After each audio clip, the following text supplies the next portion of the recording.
Okay, Jim. Yeah. Where are you originally from? Well, I was born in Canada, but I lived most of my life in Europe. Yeah. What was your childhood like? It was my parents split up when I was 6, and then Dad got a bus, and we lived in a bus for several years. And I went to school sometimes. I went to lots of different schools, and very often I didn't go to school. Very often I had to study in the bus, which kind of gave me a negative attitude towards studying because, like, when I was studying, like, my father wasn't there teaching me. He would just, like, give me a textbook and he'd just say, do this, maybe, or like copy out a whole page, in handwriting. He didn't actually teach me. And while I was studying, he would be like with his friends, like partying and socializing and drinking beer, and so it kind of caused me to have a negative opinion of studying, kind of made me not want to study. So yeah, we did that for a few years. Yeah, we did that until we got the bus when I was 6, and we sold the bus when I was 12, and we lived in the bus on and off for all those years. We didn't just live in the bus. Sometimes we'd live in houses, but we spent a lot of time living in just the bus. So, and we went all over. We went to California and Arizona and Utah and Nevada and Oregon and Washington State and down to Mexico, down to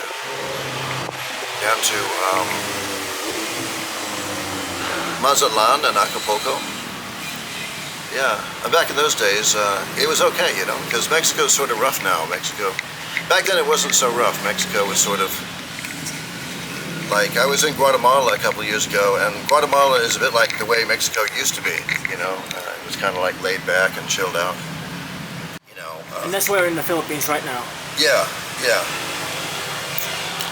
So basically, I wanted to be in a place where, I could live for a while, where it's fairly warm, because in Canada, it's freezing cold right now, And also in Canada, they have these horrible attitudes, there's a lot of homeless people in Canada because there's not enough houses. Housing is too expensive.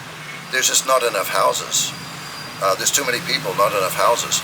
And the houses are bloody expensive. If you want like a really crappy, with a shared toilet, really crappy, sleazy, dirty little room in the worst part of town with a shared toilet, you're looking at $700 a month. That's a lot of money for, a crummy little room like that, And that's like the lowest, cheapest, dirtiest little room you're going to find, right? So, and they like to vilify the homeless. They say that the homeless are all drug addicts and the homeless are all crazy, and the homeless are all homeless because they just love being homeless. It's just, they put out these stories because these stories are what sell. For example, in Europe, like about 20 years ago, you had what were the fundraisers, the people who would raise funds for charities. On all the streets in European cities, you would see them. They'd be standing and they'd be wearing like these brightly colored like vests with the name of some charity, and they'd be stopping people and asking for like, would you like to make like a regular monthly donation to our charity? And because some people didn't like that, some people didn't like being asked for their money, journalists knew that they could sell stories, and I know because I used to be a journalist, they knew that they could sell stories which would trade these charity collectors as evil, They couldn't say that they were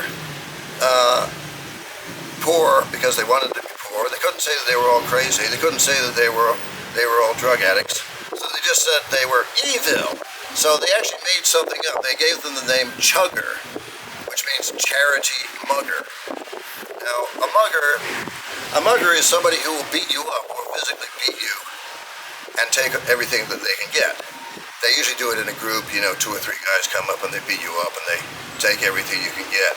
That's what mugging is called. It doesn't mean some guys who threaten to beat you up. That's called extortion. That's not mugging. That's extortion.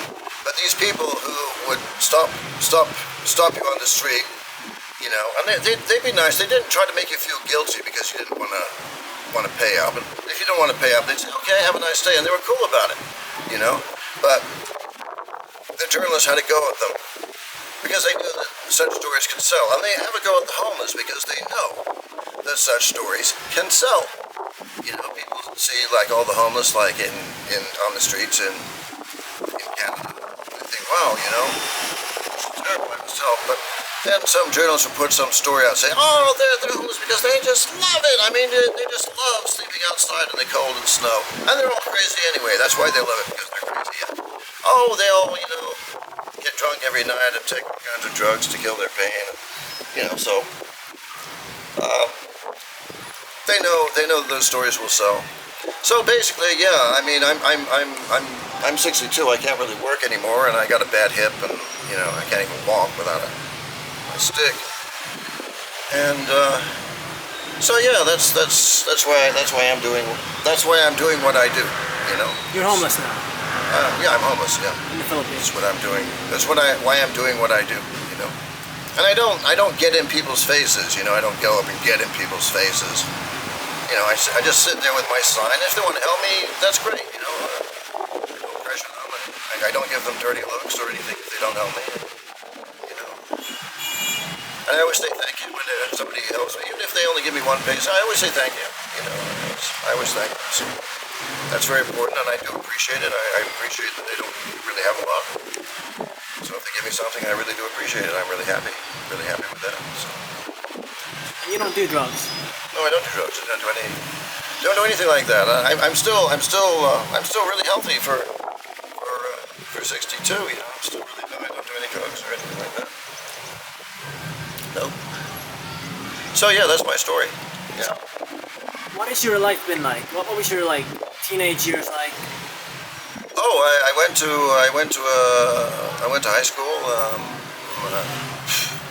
What can I say? I mean, what do? You go to high school and you learn all the crap which they teach you in high school, and yeah, what can I say? Yeah. But in your 20s? Oh, yeah, I did a few jobs, and yeah, I did various jobs. I lived mostly in Europe. Then I went to Scandinavia, and because I'd already been around, I'd already been to quite a few countries, and people told me I should do some writing, so I actually wrote my own magazine. It's not a magazine which you would have heard of, because it just the largest number of one particular issue I sold was 10,000, which is really, really small for a magazine. So it's not a magazine that you would have heard of. So that was how I made my living that way for a while. But then somebody else thought that I had a great idea, and they sort of copied it, sold it a lot cheaper, and distributed it better, and so then I lost my business. So yeah, that's me. Yeah, You've traveled around the world a lot. I've traveled around the world once. I've actually traveled around the world once. Because to travel around the world, you don't only have to go all the way around, you have to go all the way down south. You have to go all the way down to New Zealand or Australia too. And that way you can say you've actually traveled around the world. I've only done that once. I've only done a trip where I actually went completely around and went down to New Zealand as well. So I've only traveled around the world once, and that was many years ago. That was 20 years ago. How many countries have you visited? 86. I've been to 86 countries. What is your favorite one?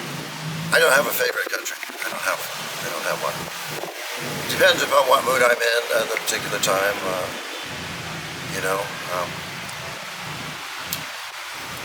I mean, during the summer, it's nice to be in Europe.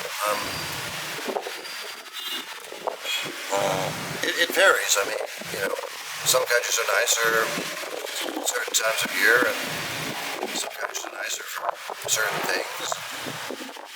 Yeah, it just varies. What have you learned from all the traveling? Wow, what have I learned? Would you like a list? Many Like things. the most important things. Oh, I'd say the most important thing is you can't trust journalists because, you know, you'll read the newspapers about a certain country, and then you'll go to that country and you'll see that it's nothing at all like what the newspapers portray. You know, so I've learned basically you can't trust mainstream journalists. That's what I've learned. Yeah, that's the most important thing that I've learned. You have to see it for yourself. Like you've heard of the story of the blind man and the elephant. Some blind men are presented with an elephant, and one of them grabs a hold of the elephant's leg and says, "It's like a tree," and another one grabs a hold of the elephant's ear and says, "It's like a leaf," and another one grabs a hold of the elephant's tail and says, "It's like a rope," you know? And another one grabs a hold of the trunk and says, "It's like a big snake." So, I mean, that's what mainstream journalists do. They'll get like one tiny piece of a very big picture, and they'll say, "This is an elephant."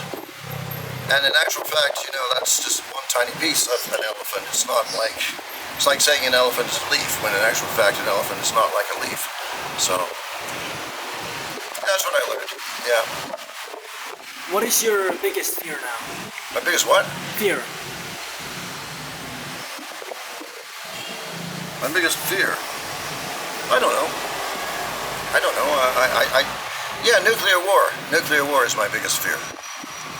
Yeah. And you don't have kids, so like, I don't have kids. and you don't have like family back in Canada who could help you out. Oh no, I mean I got some distant relatives, but I mean I'm not even in contact with them anymore. So You don't want to go back to Canada. well, certainly not when it's cold, and certainly not when there's a danger of nuclear war. And I mean, certainly not when I'm not going to be able to get a job there. I mean, there's nothing really to go there for, you know. I mean, What is the and certainly not where, you know, if I go there and I'm poor because I don't have a job, I'm going to be stigmatized and vilified and made to look evil in the eyes of the general public, you know, which is the case, you know. That's the case in Canada. If you're poor, if you're homeless in Canada, you're stigmatized as being evil, you know. That's the way they stigmatize you. That's the way they stereotype, because those stories sell. They know that they can sell a story if they say, "Oh, these people are just, they're just garbage. People are just garbage, you know, they're evil, they put themselves there, they're garbage, they deserve to die," you know. If they put that story out, people think, "Oh, yes, I love that story, yes," you know, and they buy the newspaper, you know. That's the way it is. That's the way it works. What's the hardest thing about being homeless?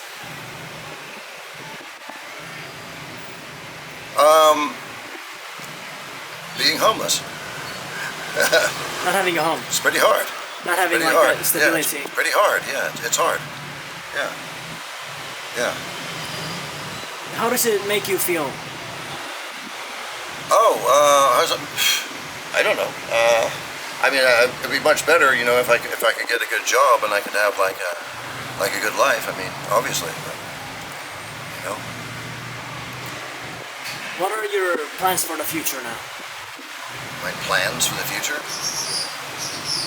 I don't really put a lot of effort into making plans because, you know, you can devote a lot of mental energy into making plans, and then you can have your mind set on your wonderful, beautiful dream, and then it might come all crashing down, you know, and, you know, you wasted all that mental energy, and then you put yourself through stress because your dream has not been realized. I don't put a lot of energy into, you know, thinking about the future. You know, I might not even be alive, you know, 5 years from now. It's getting on for that time, you know, so I probably won't be alive 10 years from now, so what can I say? You have real friends. You have real friends. Well, yeah, I have real friends, yeah. But they're not the sort of friends, you know, who are going to, like, you know, send me a few $100 or anything like that, you know. Now here in the Philippines, this is the first time in your life that you have been homeless. Well, no, not the first time, but, travel. I mean, it's a form of homelessness, isn't it? Because you're not staying in one place. You know, you're staying in lots of different places. But usually when I traveled, I had money. You know, but I don't have so much money now. It's harder to get money when you're older and when you have a disability, as I do. So what can I say? How did you become homeless in the Philippines? Just ran out of money eventually. I just eventually ran out of money. That's the way it happened. How long have you been homeless in the Philippines? Oh, over a year now. Oh wow. It's been a while. If you would have one wish and you could wish for anything, what would you wish for? Well, I hope Trump keeps his word about stopping this war. You know, I'd really like this war to stop. You know, yeah. I mean, that's not necessarily to do with me. That'd be better for the whole world, right? I mean, yeah. Okay. And I also wish that journalists would stop, vilifying entire groups of people just to sell stories. Yeah, that's another thing. I don't think you should vilify an entire group of people just so you can sell a story. That's pretty low, underhanded stuff. You know, don't think much of that. Okay. Thank you for sharing your story. Oh, sure.